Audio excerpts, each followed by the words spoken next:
भारतीय सौर 23 आषाढ शके 1939, अर्थातच 14 जुलै 2017.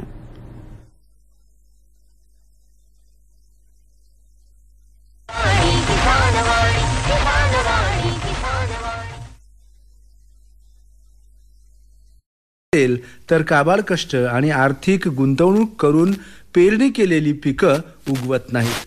अशा वेळी शेतकरी हवालदिल होतात. यावेळी मात्र शासन पीक विम्याच्या माध्यमातून शेतकऱ्यांच्या पाठीशी उभं राहतं. आज आपल्या कार्यक्रमात ऐकूया पंतप्रधान पीक विमा योजना याविषयी प्राध्यापक शिवाजीराव मोरे सोनखेडकर यांची मुलाखत. त्यांच्याशी बातचीत केली आहे गणेश धोबे यांनी. चला तर ऐकूया ही मुलाखत. शेतकरी बंधूंनो, आपण आपला शेती व्यवसाय करत असताना अनेक संकटांचा सामना करावा लागतो. उदाहरणार्थ, कधी अवर्षण, कधी अतिवृष्टी, महापूर, कधी ओला तर कधी कोरडा दुष्काळ, अशा अनेक संकटांचा सामना करत आपली शेती करावी लागते. त्यातल्या त्यात प्रचंड अशी महागाई, शेतकऱ्यांनी पिकवलेल्या मालाला निश्चित असा हमीभाव नाही, म्हणूनच शेतकऱ्यांना अनेक अडचणीचा सामना करावा लागतो. आणि झालेल्या नुकसानीची कुठेतरी आर्थिक भरपाई मिळावी म्हणून शासनाच्या वतीनं अनेक योजना राबवल्या जातात. त्यातल्या त्यात ही पंतप्रधान पीक विमा योजना शेतकऱ्यांसाठी अगदी चांगली योजना आहे. गेल्या काही दिवसापासून ही योजना पुढे आलेली आहे आणि गेल्या 2 वर्षात पंतप्रधान पीक विमा योजना या नावाने ही योजना सुरू आहे. तेव्हा या योजनेचे लाभार्थी कोण असतात, विमा काढायचा म्हणजे केव्हा काढायचा, खरीप पीक विमा 2017 म्हणजे आता या जुलै 31 पर्यंत ही विम्याची मुदत आहे. पुढे मागे ही मुदत वाढण्याची शक्यता असते. किती एकरच्या लोकांनी काढायचा, कोणत्या पिकांसाठी हा विमा काढायचा, त्या विम्यासाठी काय कागदपत्र लागतात, असे एक ना अनेक प्रश्न शेतकऱ्यांपुढे आहेत. तेव्हा आज आकाशवाणीच्या स्टुडिओमध्ये खरीप पीक विमा 2017 या संदर्भाने माहिती सांगण्यासाठी सोनखेड तालुका लोहा येथील एक प्रगतिशील शेतकरी आहेत प्राध्यापक शिवाजीराव मोरे सोनखेडकर. हे आज आकाशवाणीच्या स्टुडिओमध्ये आलेले आहेत. ते सर्व शेतकरी बंधूंना माहिती सांगणार आहेत.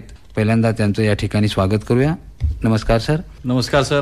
तर मोरे सरांचा परिचय द्यायचं म्हटलं की ते नांदेड जिल्ह्यातील एक सक्रिय असे प्राध्यापक आहेत आणि शेतकऱ्यांच्या न्याय मागण्यासाठी वेळोवेळी त्यांनी आंदोलन केलेलं आहे. पीक विम्याचा प्रश्न असेल किंवा कर्जमाफीचा प्रश्न असेल किंवा विष्णुपुरीचा पाणी सोडण्याचा प्रश्न असेल, अशा वेगवेगळ्या माध्यमातून शेतकऱ्यांचे प्रश्न घेऊन ते न्याय हक्कांसाठी वेळोवेळी लढत असतात. तर सर, मला पहिल्यांदा असं सांगा की आता पीक विमा योजना सुरुवात झालेली आहे, शेतकरी काही ठिकाणी भरायला सुरुवात झालेली आहे, तर नेमकं प्रधानमंत्री पीक योजना म्हणजे नेमकं काय? कारण देशामध्ये पहिल्यांदा पंतप्रधान खरीप पीक योजना 2016 मध्ये राबवली आणि ती योजना राबवत असताना नांदेड आकाशवाणी केंद्र आणि जिल्ह्यातील वर्तमानपत्रांनी मोठ्या प्रमाणामध्ये या योजनेबद्दल शेतकऱ्यांमध्ये जनजागृती निर्माण केली आणि त्यामध्ये अग्रेसर माननीय आपलं आकाशवाणी केंद्र नांदेड राहिलं आणि त्यामुळं शेतकऱ्यांनी प्रचंड स्वरूपामध्ये या प्रधानमंत्री पीक विमा योजनेमध्ये 2016 मध्ये सहभाग नोंदवला आणि देशामध्ये सर्वात जास्त नुकसान भरपाई 502,55,00,000 ही नांदेड जिल्ह्यातल्या शेतकऱ्याला मिळाली. याचं श्रेय हे माझं नसून हे आकाशवाणी केंद्राचं आहे आणि जिल्ह्यातील वर्तमानपत्रातील ग्रामीण भागातील वार्ताहर असतील, तालुका प्रतिनिधी असतील आणि जिल्हा प्रतिनिधी असतील, या सर्वांचा आहे असं मला वाटतं. सर, मागच्या वर्षामध्ये 16च्या अगोदर आपण बघितलं तर हवामान आधारित विमा योजना आणि राष्ट्रीय पीक विमा योजना या 2 योजना खरीप विमा काढत होत्या.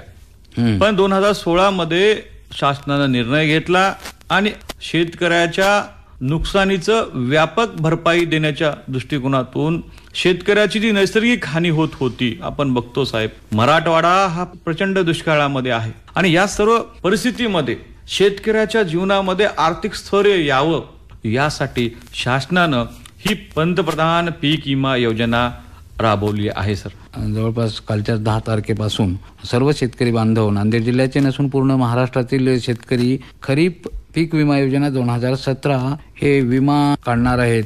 तर या संदर्भात आज आपण चर्चा करणार आहोत की कोणत्या पिकाला काढायचा, किती काढायचा, किंवा आता तुम्ही मगाशी बोलताना सांगितलं की कापूस आणि तुरीला वगळून विमा येणार आहे. नाही सर, तो गेल्या वर्षी जे नुकसान भरपाई मिळेल त्याबद्दल बोललो मी. आता यावर्षी नुकसान भरपाई यायची आपल्या नांदेड जिल्ह्यातली, कोणत्या जिल्ह्यातली नाही, आता कोणत्या पिकाला काढायचं? आता आपण बघितलं सर, प्रत्येक जिल्ह्यात राज्यातील जे प्रमुख पिकं आहेत महाराष्ट्रामधले पिकं आणि नांदेड जिल्ह्यासाठी आता आपलं नांदेड जिल्ह्यासाठी आपल्याला बघायचं असेल तर खरीप ज्वारीसाठी आपल्याला विमा काढता येतो, तुरीसाठी विमा काढता येतो, मूगसाठी विमा काढता येतो, उडीदासाठी विमा काढता येतो, सोयाबीनसाठी काढता येतो आणि कापसासाठी काढता येतो साहेब. तिळाचा आहे का? तिळाचा काढता येत नाही साहेब. तीळ आणि भाताचा आपल्या जिल्ह्यासाठी नाही सर. ते भागीदार आहे, कर्जदार आहे आणि शासनाचं आणखी तितकं काही 1.5 लाखापर्यंत सर्क्युलर आणखी आलेलं नाही आणि ते जर बँक मॅनेजर वळती करून घेत असतील काही प्रकार घडलेले कारण स्पष्ट. आता तुम्ही जे म्हणता ना आता विम्याच्या बाबतीत अनेक प्रकार घडलेले आहेत. आपण वर्तमानपत्रामध्ये वाचतो. तुम्ही जो मुद्दा उपस्थित केला तो महत्वाचा आहे की आपण बघतो की आज विमा मोठ्या प्रमाणात मिळाला, मोठ्या प्रमाणात शेतकऱ्याचं नुकसान झालं होतं, त्यामुळे शेतकरी नांदेड जिल्ह्यातील शेतकऱ्यांना विमा मिळाला, पण ते शेतकरी त्या बँकेचे कर्जदार आहेत. पण शासनानं असं स्पष्ट केलेलं आहे की विमा हा कर्ज खात्यामध्ये वळती करू नये, परंतु तरी काही बँका करतात, पण हे त्यांना करण्याचा अधिकार नाही. तसं बँकर्स कमिटीचे अध्यक्ष मुख्यमंत्री आहेत. मुख्यमंत्री साहेबांनी महाराष्ट्र शासनाने तो निर्णय घेतलेला आहे. दुसरा मुद्दा असा झालेला आहे की हा विमा भरताना शेतकऱ्यांनी काळजी घेतली पाहिजे साहेब, की आता बऱ्याच शेतकऱ्यांनी गेल्या वर्षी विमा भरला, हप्ता भरला, पण त्यांना विमा मिळाला नाही. का मिळाला नाही विमा?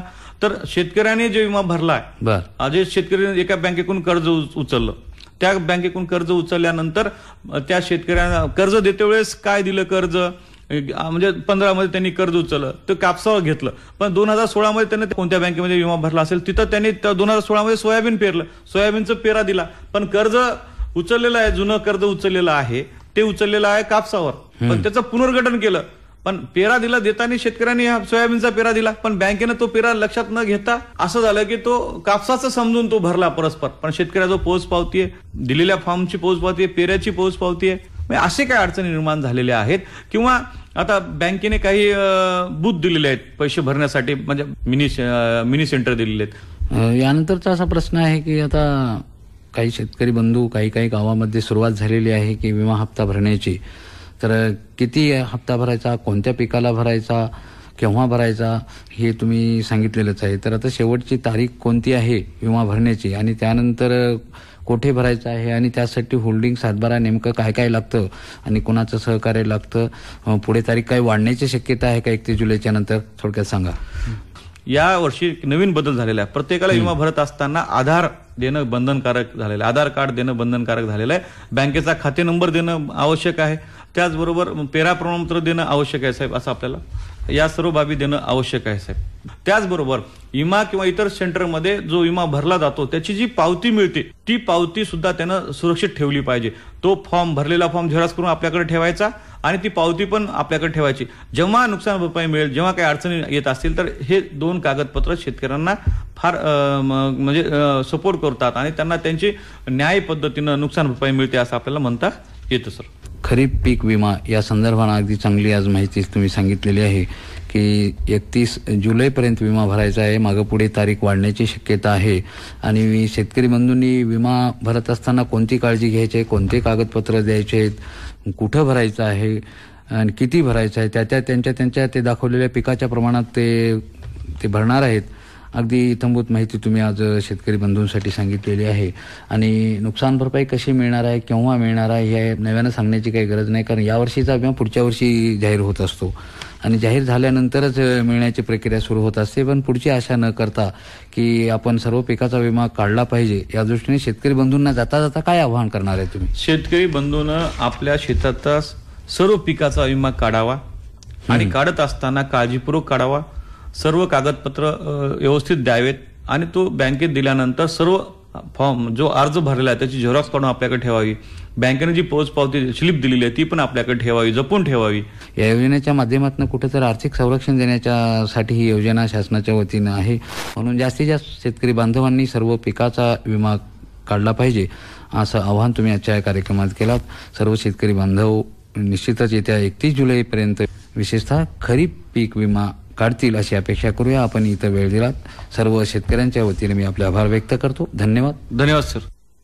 आताच आपण पंतप्रधान पीक विमा योजना याविषयी प्राध्यापक शिवाजीराव मोरे सोनखेडकर यांची मुलाखत ऐकली. त्यांच्याशी बातचीत केली होती गणेश धोबे यांनी.